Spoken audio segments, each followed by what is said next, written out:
Бойцы сводного школьно-студенческого отряда юнармии не просто приходят в гости к вдовам участников Великой Отечественной войны. Цель прибытия – вручение продуктовых наборов.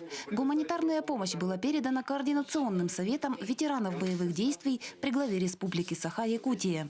В условиях роста цен помощь для представительниц данной категории стала хорошим подспорьем, но особенно женщины были тронуты вниманием. Большое вам спасибо. Да. Ну, спасибо, я вдова участника войны. Да, мы знаем, поэтому мы вот и приехали. Ой, ну большое спасибо. Гуманитарная помощь такая небольшая. Ага, ну спасибо, ну красавцы. Ну. Предварительно рис, макароны, муку и сахар предстояло расфасовать. Продукты в штаб юнармии были доставлены в мешках. Школьники, студенты и представители алданского казачества работали на фасовке малочисленными группами.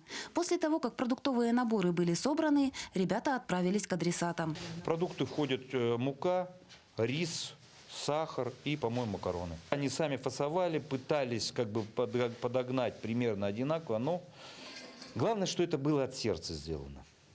Списки вдов участников Великой Отечественной войны были сформированы Управлением социальной защиты населения. Всего школьникам и студентам предстоит доставить по назначению порядка 140 наборов.